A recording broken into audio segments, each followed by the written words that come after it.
Hi, I am Vibhor Gupta, an AWS and Microsoft Azure certified cloud professional. I am a passionate cloud solutions architect and services advisor. In this video, we will configure versioning to protect from accidental changes, create a lifecycle policy to delete previous versions, and create a cross-region replication rule to copy our data from a bucket and store it in another bucket. Let's log into AWS console. This is how our dashboard looks like. We can directly search for our service or we can find it here. So I have S3 service in my recently visited service. I will click over here. This is how our Amazon S3 dashboard looks like. We will see all our buckets over here. So we are going to create a bucket. So the name of the bucket that I am going to give is Vibhor-AWS-demo-987. We need to make sure that this name is globally unique. So randomize the name by entering some random numbers. The region that we are going to select is US East 1. Now to experience versioning and simulate a use case, we need to enable static website hosting and make this bucket publicly accessible. So we need to uncheck block all public access and click on acknowledge that we want to make the content of this bucket public. Go to bucket versioning and click on enable. I hope you remember that once we have enabled versioning, we cannot disable it. We can only suspend it, but we cannot disable it. Scroll down and click on create bucket. Now this is our bucket which may have content as public. Now before proceeding further, please subscribe to my channel and enable all notifications as it will notify you whenever I am creating new and useful content on cloud. Now we have to go to our bucket, click on permissions, and then we have to add a bucket policy to make this bucket public.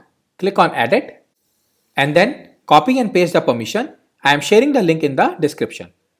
Now if you see, the ARN used over here is of an example bucket.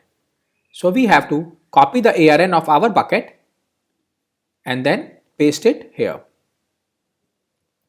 Make sure you do not delete / and star by mistake, as it will allow the content of our bucket to get accessed. Scroll down and click on Save Changes. Now if you see, our bucket is publicly accessible and the content can be viewed by any anonymous user.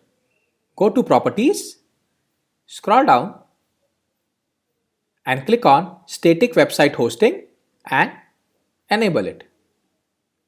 So we are going to enter the name of the documents. So the default document that we want to open is index.html, and the error document that we want to open in case a wrong URL is entered is error.html. Scroll down, click on Save Changes. Now we have to go to Objects and upload our website. Click on Upload button and then we have to add files and folder over here respectively. So we have files over here. So I am going to add that files and you can do the same process. So these are my files and now I am going to scroll down and click on Upload button. Click on Close. Go back to Properties. Scroll down and Static Website Hosting has given us an endpoint with which we can open the content of our bucket or we can view the website. Click on this icon. It will open our website in new tab. So you can see this website has my name, some of my information as well as my image. I will upload a new image with the same name and S3 will not replace my image but will create a new version of the image. Let's try it. Go back to the bucket. Click on Objects. Click on Upload. And then I am going to add an image with the same name. So this is the image that I am going to upload. Scroll down and click on Upload button. Click on Close. And now go back to Properties. Scroll down and then open the website endpoint. you will see a different photograph of mine over here. So basically, now let's see what S3 has done. If we will go back to object and we will click on show versions, then you can see two versions with the same name are available. So this is my previous version and this is my new version. Now, if I will hide versions and then I will click on delete my image, it will ask me to confirm it. I will confirm it and my image is deleted. So if I will go back and see, the image is not available. Let us try by opening it on our website. Click on properties, scroll down and then click on this link. And you can see my image is not available. So let's see what versioning has done. If I will click on show versioning again, so it has not deleted any file, it has just added a delete marker over both my image. So if I will delete the delete marker, then my image will again become available. Click on delete marker. Now AWS is asking us to write permanently delete, as this is going to permanently delete the delete marker. So we will enter, click on delete object, and now my delete marker is deleted. Let's go back and see if I can see the image again or not. Properties, scroll down and click on the link. So my new image is available. Let's go back. Now suppose I made this update by mistake or there are some problem and I now want to roll back to my previous version. So I can go to show versions and then delete the latest version from here. So click on delete and again it will ask us to write permanently delete. The object is deleted and now we can see that we have one image, one index file and one error file. So my second version is deleted. Now what's the difference between adding a delete marker or deleting the image completely from the bucket? So if you will delete it with show versions, then the version is deleted from the bucket, and if you will hide version and then click on delete, then a delete marker will be added. Let's go back to our website and see what it has done. So go to properties, click on the link, and now we can see the old image or our old website is up and running. So we have rolled back from newer version to our previous version. This is the use of versioning. So versioning helps us protect against accidental deletes by adding delete marker and rolling back to the previous version. Let's go back to our S3 bucket. One thing we need to remember here is that suppose our bucket is of 5 GB. When we add another version of the object, then our total storage has increased from 5 GB to 10 GB because we are storing two versions of 5 GB of the same object. So for this, we need to add a lifecycle policy and either move the previous version into a cheaper storage class such as infrequently accessed or S3 Glacier, or we could also delete previous versions. And we could also move our current version to a different storage class. We will see this with the help of an example. Please take a moment to subscribe to my channel if not already done so. So now we will go to our bucket, click on management, and then we will click on create a lifecycle rule. The name of the rule will be Vibhor-AWS-demo-lifecycle policy. Now we could apply this rule on a part of the bucket or we could apply this rule to our entire bucket. So we are going to apply it on entire bucket. Now there are different options that we want to transition our current object, we want to transition our previous version, or expire current objects or permanently delete previous versions. So we are going to transition current version, transition previous version, expire current version as well as permanently delete previous version. Now we want to move content of our bucket to standard IA class after 90 days. And then we are going to add another transition which says that we want to move the content to Glacier storage after 180 days. So this is what we are going to add. S3 wants us to acknowledge that if we are keeping small objects in Glacier or Glacier Deep archive, then our cost will be high. So we can acknowledge it. Scroll down, and this is for our previous version. So I want to move my previous version to standard IA class after 30 days. Okay. Expire current versions of object. I want to delete my current version after 365 days, and I want to permanently delete my previous version after 90 days. This time is sufficient for us to decide whether we want to roll back to our previous version or not. So this is how our policy looks like. For current version, objects are uploaded, which is calculated as day 0, and then after 90 days or approximately 3 months, our objects are transitioned into standard infrequent access class. So they can be still accessed with no time, but it is infrequently accessed. Then after 180 days, we are moving our objects to Glacier and we are expiring it our 365 days.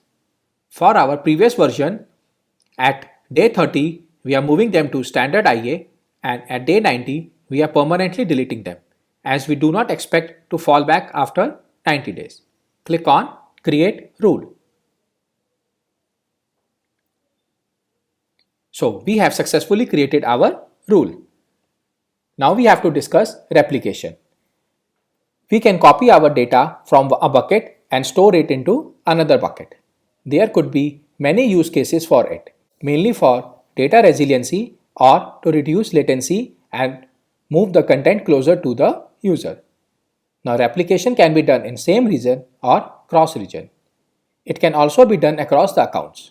So let's see it with the help of a demo. Go back to Amazon S3 bucket. We have to create two buckets. The primary bucket or the source bucket will be in US East 1. The name will be Vibhor hyphen, we cannot give a capital letter, so Vibhor hyphen AWS hyphen source bucket. To enable replication, we have to enable bucket versioning. So enable it, scroll down and click on create bucket. Now I have to create another bucket, click on create bucket, and this time I will select EU West 2 or United Kingdom region. The name of the bucket will be Vibhor hyphen AWS hyphen replication. So this bucket represents my replication bucket. Scroll down, click on enable versioning, and then click on create bucket. Now we have successfully created both our buckets, one in US East 1 region and one in EU West region. And now we have to enable replication. Replication is always enabled in the primary bucket. Click on your primary bucket, click on management tag, and then in the replication rules, click on create replication rule. Over here, we need to give the name of the replication rule. So it is status is enabled, and now we can enable it on all the objects or on some objects. So we are going to enable it on all objects. Now we can choose a bucket in this account or we can specify a bucket in another account. If we specify a bucket in another account, then we have to give the 12-digit account ID. One more thing, you need to make sure that a correct bucket policy is applied on the replication bucket to trust the source bucket and associated IAM rule. When we are creating in the same account, it is automatically trusted. But when we are creating in different account, we need to add a policy accordingly. In this example, we have created our bucket in the same account. Click on choose bucket in this account and then browse S3, and then this is our replication bucket. Select your replication bucket and click on choose path. Scroll down and we have to create a IAM role as we haven't created one. So click on this and click on create a new role. We can also use encryption, but we are not using it in this example. Now, suppose we are using it only for data redundancy, then we can change the storage class to a cheaper class. So maybe we can make it standard IA or one zone IA. It will be much cheaper for us. But in this example, we are going to keep the class as same. Now, if we have time constraints or we need to quickly replicate our content, then we can enable RTC or replication time control, and it will replicate 99.99% of the objects within 15 minutes. So we don't want it as it will apply additional fees. And the another thing is delete marker replication. This is a new feature to replicate the delete marker. So we have to explicitly allow it. By default, delete markers are not replicated. Click on save. And now we have successfully created our replication rule. Go back to your bucket and then upload the content. Click on upload button. Click on add files. Scroll down, click on upload. So my upload is complete. Click on close. I have uploaded only two files, index and my image. I have not uploaded error.html file at this moment. So I will go back to Amazon S3. So I will open the replication bucket. And the object is already uploaded over here. So it has not taken more than 15 minutes. The size of the objects are pretty small, so it hasn't taken much time. Now let us upload another object. So I will open it in new tab. Click on source bucket. Click on upload. And now I am going to upload two files. One is a new file which is error.html, and the another one is the file with the same name. Let's see what happens. Scroll down and click on upload. So my file has been uploaded. Click on close. So now if we see, I have error.html, index.html, and I have one file over here. If I will click on show versions, then you can see there are two versions of my image. Let's go back to replication bucket. Click on refresh. And now I have error.html file over here. If I will click on show versions, then I can see two versions of my image are available. So it has replicated a new document as well as the image with the same name. Now let's simulate what happens when we delete an object. So go back to the primary bucket, click on hide versions, go to your image and then click on delete. To confirm, enter delete. I cannot see my image over here. If I click on show versions, then I can see a delete marker has been added.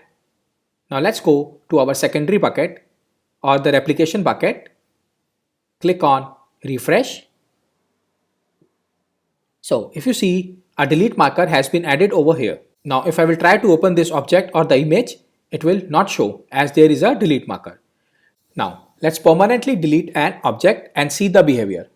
One thing to remember is that only delete markers are copied, and if we permanently delete an object or the delete marker, then they are not replicated on the secondary or the replication bucket. So go back to your primary bucket and let us permanently delete the delete marker. Click on delete.